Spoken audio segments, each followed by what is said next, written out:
assistant coach will teach you judo. He told us to explore the samurai roots of judo and then return to Tokai for a match against his champ, Yasutaka Okawa. With a combined record of 10-1, Okawa has been ranked 3rd in the entire country.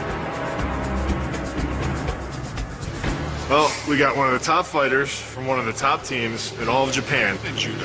I think we might be in just a little bit of trouble. Yeah, they referred to him as Mr. If the teachers are calling him Mr., that's a lot of respect. Like in MMA, all judo matches begin from the standing position, so mastering a throw is vital.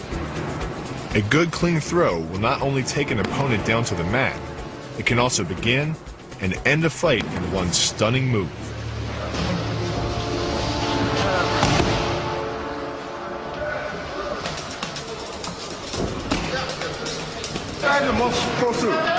I've trained a lot of Brazilian Jiu-Jitsu and have used moves like these in my MMA fights. That's the potential. The potential. Yeah. Yes. But these guys are already showing us how much more technique there is to learn. Little things like how many degrees to turn your hips or exact placement of your feet can make a huge difference.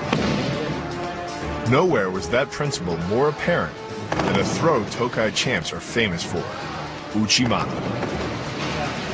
But Uchimata is one of the most difficult techniques in the judo. You want to play that? Sure. 1, 2, and 3. To execute the Uchimata, a judoka grabs an opponent and pulls, off-balancing him and giving him a forward momentum. Then he twists his hips and inserts his thigh beneath his opponent's center of gravity. Then he lifts his thigh while still pulling forward and throws his opponent over his hip and onto the mat. The throw works just like a crowbar, where your leg is the lever and your hip is the fulcrum. The trick is positioning your body in just the right place. If you're just an inch off the placement of your thigh and hip, the amount of energy needed to throw an opponent can more than double. But performed correctly, Uchimata requires almost no energy. Yet it can deliver up to 5,000 pounds of force. If it weren't for the mat, a throw like Uchimata would be enough to cause serious injury or even paralysis. 1, 2, yeah. Fast learner. That's a great move if you can get it. If you can remember all the things you got to do and throw your leg back and twerk the right way, I mean, it's really impressive. The guy goes right over. This throw could get us through the standing phase of a judo match. But we haven't even begun to learn the ground fighting techniques that will help us take on a judo champ. To do that, we're headed for a crash course in the down and dirty chokes used by the samurai to kill on the battlefield. We're exploring the back streets of Tokyo in search of a one-of-a-kind institution, the Kyoto Gakusha Judo Boarding School. Graduates of the school have won 12 world championships. Bill and I are hoping they can teach us a few dominant ground techniques to help us in our fight. And just like in MMA, groundwork is key. Chokes, pins, and joint locks. Brutal moves derived directly from the killing art of samurai jujutsu. Samurai training began at home, usually around age 5. It focused on the traditional weapons of the sword and the bow, as well as jujutsu. But the sons of wealthy families were sent to special academies, called ryus, to master the warfare arts that would define their lives. At the ryus, there was one main thing on the curriculum: battle. This same tradition is alive today at Kyoto Gakusha Boarding School. What should we watch out for with Sensei? Well, he's a pretty strict guy. And he likes to read a rough practice, so I'll be ready to work. The opening exercises confirmed that these guys meant business. Keep your head low and your butt down. There's snipers in those trees. Oh yeah. Exercises like these are designed to improve muscle strength loosen up tight joints, and increase flexibility. 3 critical components necessary to survive the hours of punishment judokas endure.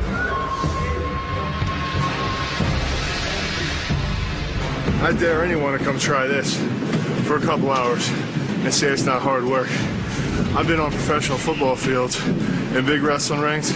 I need a warm-up for this warm-up.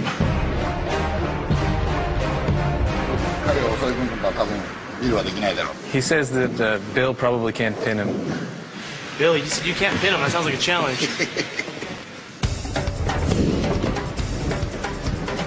Let's clam it up on me, coach.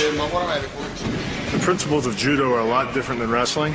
It's basically everything that you were taught not to do in wrestling, you do in judo. A lot of the bad habits, like high hips and laying on your back, that's perfect technique in judo. So it's very hard to make that transition.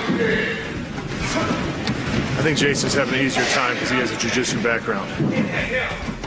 My Brazilian jiu-jitsu training is coming in handy. The way I use my body and many of the throws and locks are very similar. It's easy to see that judo and Brazilian jiu-jitsu evolved from the same true samurai warfare. But in Japan, the split between judo and jiu-jitsu began with the end of the samurai. In 1852, the arrival of Commodore Perry's steamships confronted the Japanese with the vastly superior naval technology of the West. It became clear that the fighting style of the samurai couldn't survive the modern world. The point was made brutally clear during the Satsuma Rebellion of 1877, when an army of 30,000 samurai faced off against the Western-trained army of the Emperor Meiji. Nearly every one of the samurai was killed.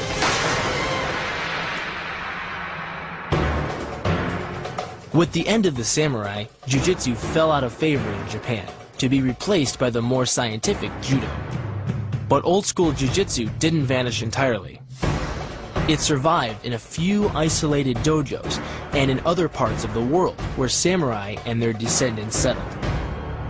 Especially Brazil, where the Gracie family was taught jiu-jitsu from a Japanese immigrant and turned the art into one of the foundations of modern MMA.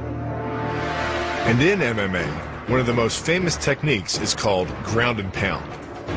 It's all about getting dominant position, just like on the battlefield, or the pin in judo.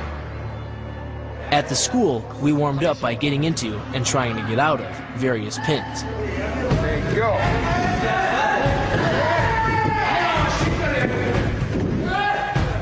Even though he's much smaller than me, he uses his dominant position and counterweight of his legs to keep me on my back.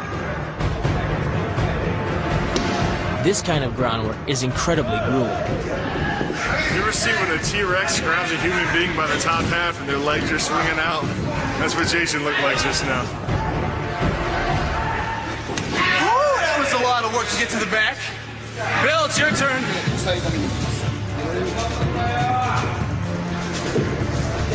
This guy is giving a clinic in the physics of judo. No matter what I do, my brute strength isn't enough to overcome the advantage this guy has, by using his legs as a lever to keep me down.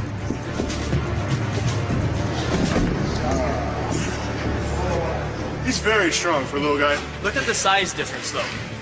He's as thick as Bill's leg. Very strong, though. It's all about leverage. You got to take the thought of